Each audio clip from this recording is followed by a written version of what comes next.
안녕하십니까. 바이오 투자학교의 이혜진입니다. 물가지표의 강세로 금리나 지연과 또 HLB 신약 승인 불발에 따른 또 제약지수의 높은 변동성이 이어지고 있습니다. 아스코에 참가한 국내 바이오 기업들의 대체적으로 긍정적인 초록이 공개되고 있지만 인상적인 한방이 아쉽다, 이런 평가들이 나오고 있습니다. 한 주간의 바이오 소식을 정리하고 또 다음 주를 대비하는 이혜진의 위클리 바이오 뉴스를 시작하겠습니다. 먼저 주요 바이오 일정에 대해 점검해 보겠습니다. 5월 31일부터 6월 4일은 아스코가 개최가 됩니다. 다양한 모달리티 그리고 기업별로 임상 동향에 대해서 점검해 보시는 것도 바이오 트렌드를 파악하시는 데 도움이 되지 않을까라고 생각을 합니다. 6월 3일부터 10일까지는 엑셀 테라퓨틱스 수요 예측이 있습니다. 그리고 6월 10일은 일라이 릴리의 알츠하이머 치료제 도나네맙의 자문위원회가 개최가 됩니다. 그리고 관심 기업들의 아스코 초록이 이제 발표가 되었습니다. 그래서 이런 기업들의 초록 내용들을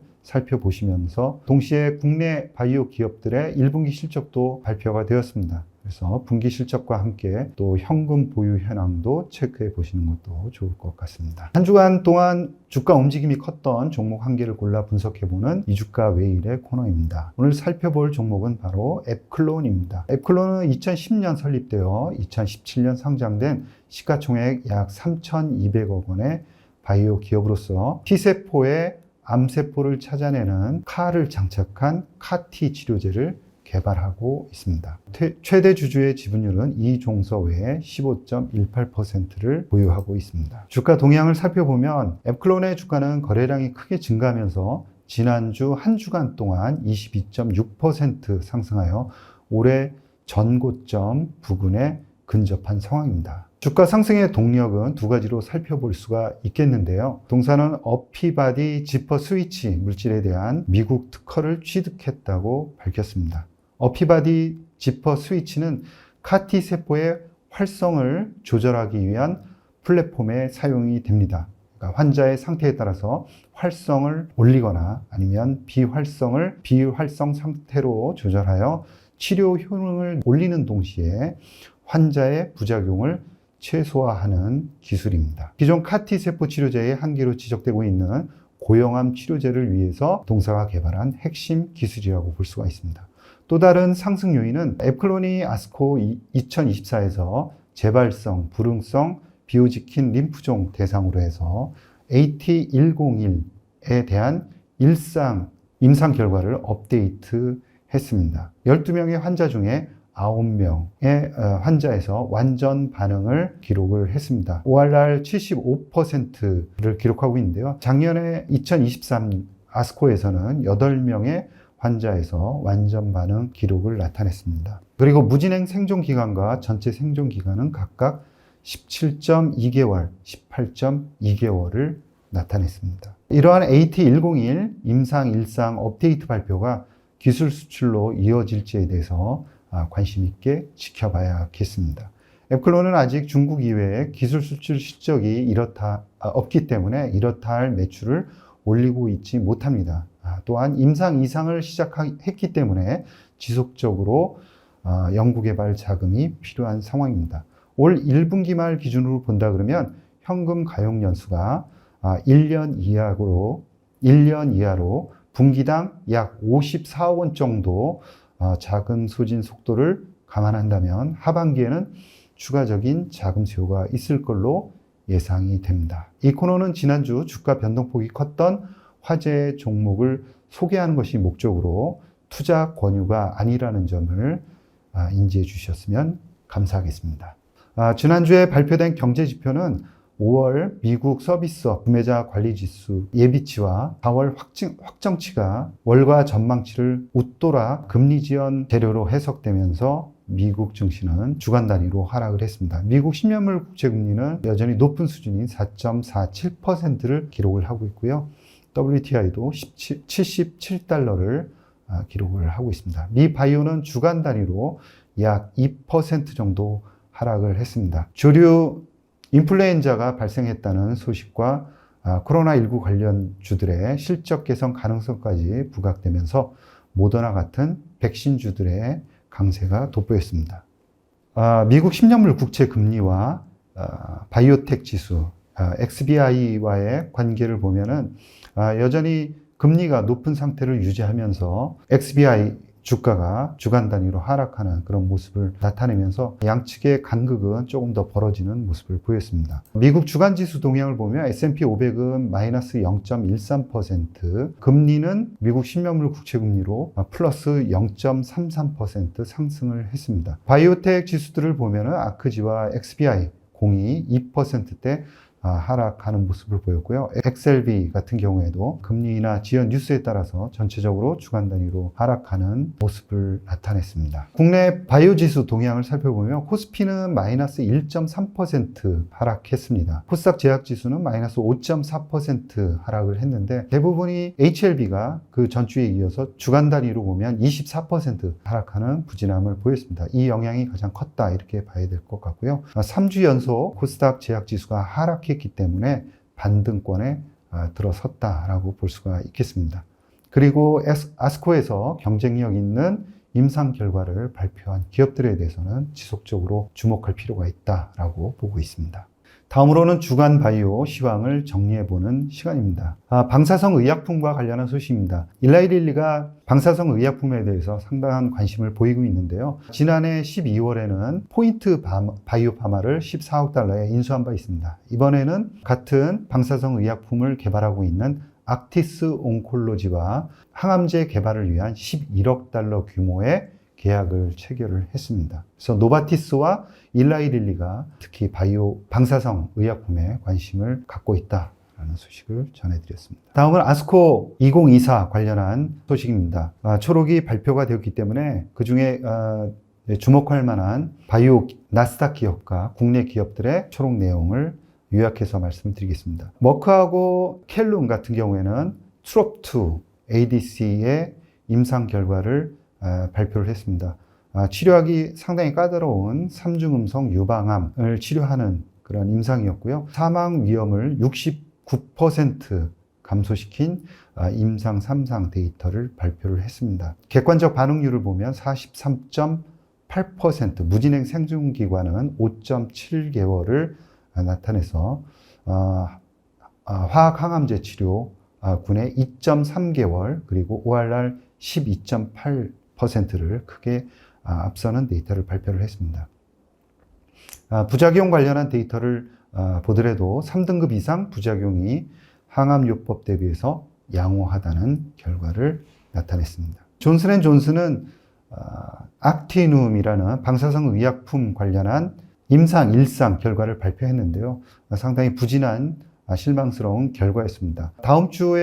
이번 주 말부터 아스코가 있는데요. 그 아스코에 앞서서 이례적으로 이제 임상 결과를 발표를 했습니다. 전체 57명 환자 중에 3명의 환자가 객관적 반응을 보였습니다. 이 중에 1명은 완전 관해를 나타냈습니다.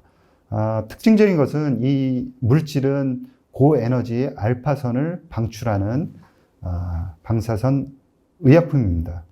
따라서 얼마나 치료 효과는 강하다 할지라도 얼마나 잘 다루느냐에 따라서 안정성이 달라진다고 보겠습니다. 4명의 환자가 사망했을 뿐만이 아니라 안정성 측면에서 매우 심한 독성을 나타냈습니다. 60% 이상의 환자가 최소 3등급 이상의 치료 연관 부작용을 나타냈고요. 거의 37%가 심각한 치료 연관 부작용으로 데이터를 제가 잘못 썼네요. 다시 하겠습니다. 안정성 측면에서 매우 심한 독성을 나타냈습니다. 그래서 치료 연관 부작용으로 인해서 9명의 환자가 심각한 부작용으로 인해서 임상을 중단하기도 했습니다.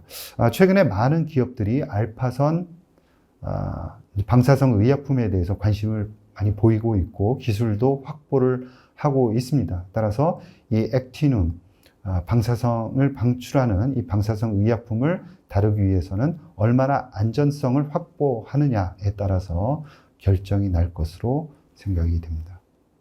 다음은 리제노론입니다. 리제노론도 이중항체 치료제에 대해서 임상 1, 2상을 발표를 했는데 다소 실망스러운 결과를 발표했습니다. 전체 94명의 환자 중에서 완전관의 1명, 그리고 부분관의 2명을 발표를 했습니다. 향후에는 900mg까지 용량을 확장을 해서 임상을 진행할 계획이다라고 발표를 했습니다. 그래서 이번 아스코 2024 컷에서는 만족스럽지 못한 결과를 발표를 했다라고 정리할 수 있을 것 같습니다. 다음은 ABL 바이오입니다. ABL 바이오는 이중항체 치료제를 개발하고 있는 업체입니다. 이번에는 PDL1 그리고 4-1BB 두 개의 타겟과 결합하는 그런 이중항체 치료 물질에 대해서 발표를 했고요. 여러 암종에 대해서 임상 1상 중간 결과를 발표를 했습니다. 주목할 점은 최적 용량으로 지금 생각이 되고 있는 5mg에 대해서 보다 양호한 성과를 발표를 했습니다. 그래서 ORR을 보면은 10명 중에 3명, 즉 30%, 그다음에 임상적 수혜율은 61%를 나타냈습니다. 따라서 향후에 이 5mg 임상에 대한 확장이 어느 정도 성과를 낼지에 대해서 관심을 가질 필요가 있다라고 보고 있습니다. 다음은 리가캠 바이오입니다. 리가캠 바이오는 두 개의 임상에 대해서 발표를 했는데요. 포슨 제약이 현재 임상을 진행하고 있는 HER2를 타겟하는 ADC, LCB14와 관련한 결과를 발표를 했습니다. 특히 2차 치료군 내 ORR이 경쟁력 있게 나왔고요. 그리고 부작용 측면에서도 여전히 경쟁 상대 대비해서 경쟁력이 있다는 점을 보여주었습니다. 그리고 CS55001, 시스톤에서 개발하고 있는 ROR1을 타겟팅하는 ADC 치료제에 대한 임상 1A상도 발표를 했습니다. 이 치료 물질은 PBD, 프로드럭이 적용된 첫 번째 임상입니다. 특히 주목할 점은 림프종에서 용량 레벨 9까지 올렸을 때 경쟁사 대비 경쟁력을 확보하는 임상 결과를 발표를 했습니다. 따라서 이러한 그 임상 결과를 바탕으로 해서 임상 1B상 용량 확장 임상을 진행할 계획이라고 밝혔습니다. 네오 임뮨텍도 두 개의 임상 결과를 발표를 했습니다. MSS CRC, 즉 대장암, 그 다음에 췌장암, 이 두 개의 암종에 대해서 임상 2A상 데이터를 발표를 했고요. 결론적으로 말씀드리면 기존의 데이터에서 발표했던 것과 마찬가지로 일관성 있게 전체 생존 기간에 대해서 혜택을 보였다라는 점에 주목할 필요가 있습니다. 또 한 가지 임상은 펜브롤리주맙과 I7을 병용 치료했을 때 수혜를 볼 수 있는 환자군을 선별하는 데 도움을 주는 바이오마커에 대한 그 연구 결과를 발표를 했습니다. 그래서 이러한 잠재적인 바이오마커로 사용될 수 있는 3개의 단백질을 소개를 했습니다. 그래서 이 단백질은 만약에 활성화된다 그러면 암 치료하는데 굉장히 불리하다라고 보고 있는데요. 이 바이오마커 3개 중에서 2개 이상 발현이 되는 그런 환자군을 포지티브, 그 다음에 바이오마커 1개 이하인 환자들을 네거티브로 분류를 해서 임상을 진행하는 그런 임상을 진행을 했고요. 보다 정확한 그런 임상 결과는 현재 진행되고 있는 시험군에서 발표되는 결과에 따라서 달라질 것 같습니다. 따라서 향후에 이러한 바이오마커에서 어떠한 결과가 발표가 되는지 주의 깊게 살펴봐야 될 것 같습니다. 다음으로는 유한양입니다. 유한양이 여러 개의 마리포사 관련한 임상 3상 결과를 발표했습니다. 그 중에 한 가지를 소개해드리면 렉나자 병용이 오시머틴이 임상과 비교한 임상에서 고위험 바이오마커를 보유한 환자의 무진행 생존 기간을 유의미하게 개선을 했다라는 데이터를 발표를 했습니다. 그래서 고위험 바이오마커, 전체 바이오마커에 대해서 모든 유형의 바이오마커에 대해서 개선된 그런 유의미한 수치를 나타냈다라고 볼 수가 있습니다. GI 이노베이션도 인터루킨2와 관련된 임상 결과를 발표를 했습니다. 임상 1, 2A상이고요. 이번에 대상으로 한 환자분들은 전이성 그리고 진행성 고형암 환자들을 대상으로 했습니다. 평균 3회 이상 전치료가 있는 매우 치료하기 까다로운 환자군이었고요. 객관적 반응률은 17.4%가 나타났습니다. 그래서 현재 이 물질 GI102는 0.45mg까지 내약성이 유지되고 있어서 임상 이상 권장 용량을 확정하기 위한 용량 증량 시험을 진행 중에 있습니다. 이상으로 이혜진의 위클리 바이오 뉴스를 마치겠습니다. 새로운 기업 탐방 콘텐츠를 준비 중에 있습니다. 시청자 여러분들이 궁금하신 기업들을 댓글로 남겨주시기 바랍니다. 또한 기업 인터뷰를 희망하시는 관계자분들은 아래 고정 댓글에 있는 메일로 연락 부탁드립니다. 여러분 감사합니다.